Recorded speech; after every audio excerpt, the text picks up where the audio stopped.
Hello, everyone. This is Brett from Good Looking Book Games, and welcome to the Infinicrypt Devlog series. With this first devlog, I kind of wanted to do a deep dive on who I am, the story of the game, my inspirations, and also just kind of like go down memory lane and show off some of the older versions of the game. So, little bit about me. My name is Brett. I am a student at ASU studying music theory and composition, and I'm also pursuing the video gaming certificate. I've loved making games for years. Got into music more recently. But yeah, I love writing video game music and playing games with all my friends, and yeah. So, Infinicrypt initially started out as a final project for Game Development 1 at ASU. It's largely inspired by a lot of the roguelikes that I played as a kid. It looks a lot like Binding of Isaac, but I've never actually played Binding of Isaac, surprisingly. I remember I used to play this one mobile game called Pixel Dungeon, if you've ever heard of it.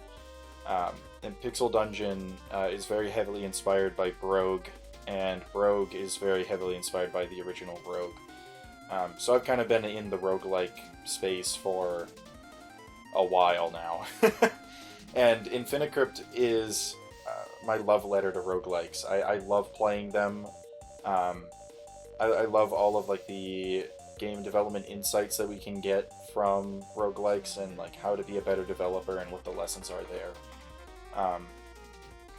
But yeah, I submitted this for a final, and I was kind of 50-50 on whether or not I would continue working on the project. A couple people had already told me like they would be really happy if I did, but I was kind of 50-50. But the day after I uploaded it, I woke up to a video in my YouTube feed from this small creator called Sean Stanks. Huge shout out. He made a video on my game 17 hours after I uploaded it, and I learned a lot from that. And just seeing somebody having fun with something you created, I mean, that's the dream. He wasn't in my class. I didn't know him at all. He was just some random guy, and so I decided from then on I needed to make the game into a thing. I'm sure as you're looking at this gameplay of the first version, it's come a long way. There's a lot of really small, like, polish things, but also like larger design issues present. For the most part, this is where it started, and it only went up from there. So, I have some footage of version 2.1 and 3.1 here as well. These were done while I was still going through school and working my way through a bunch of other classes I was taking.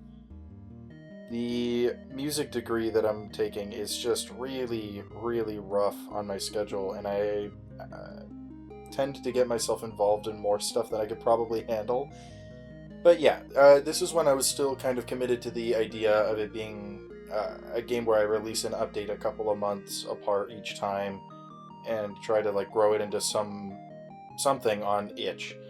And what I hadn't really realized at the time is that itch doesn't do much to promote your own game.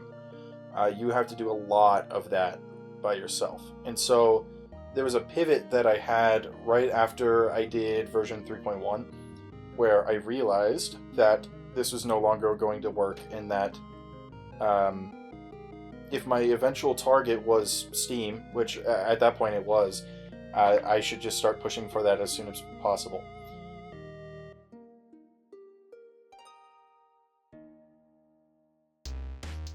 So I gave up on the monthly format and just kind of went radio silent for a while and focused all of my effort on making the game into the game that I had in my head.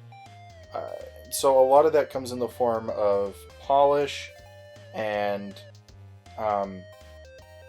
just a lot of playtesting and iterating through as many different versions of each thing as I could, and that's kind of where I am today.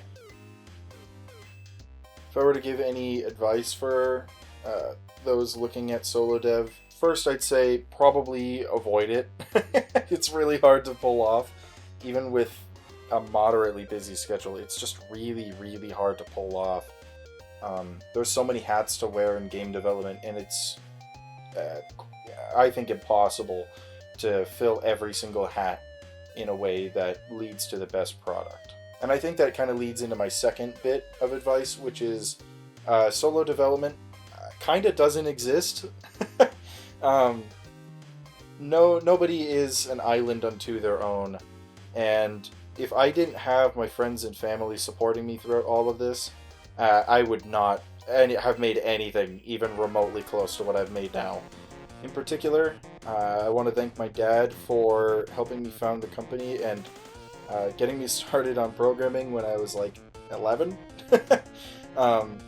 He's always such a helpful resource for programming and just general common sense checks. I'd also like to give thanks to my game development professor, Justin Selgrad. He has a really great eye for design, and without a lot of his guidance early on how to actually start doing the whole solo dev process, especially after taking it from a group project into what it is now, I don't think I would have gotten past that first couple of months on my own. And he's been a great resource throughout all of the development of the game, giving me a lot of opportunities to speak about it to different classes at ASU. And while it is kind of a marketing thing, being able to talk about my design and be an inspiration to others around me has really kept me going. I'd be lying if I didn't say it didn't feel pretty good whenever somebody comes to me and tells me that, hey, your game really inspired me to get into it and start making my own thing. Do you have any tips and pointers for how to get started and the different complexities of like how do you get it on Steam? I have a kind of like greater assistant role at ASU for Game Development 1, and helping people learn Game Maker and really start to stretch the limits of their creativity is always super rewarding. And so I'm hoping that by sharing some of my development process here, I can inspire more people to do the same, to get out there and start making games. And that about covers it for Devlog 0. I want to go deeper into the different aspects of the game that I'm working on each week with this series, and hopefully give a little bit of insight into the decisions I make and why I make them. Keep an eye out for more Infinicrypt news, and I'll see you all when I see you next. Bye-bye.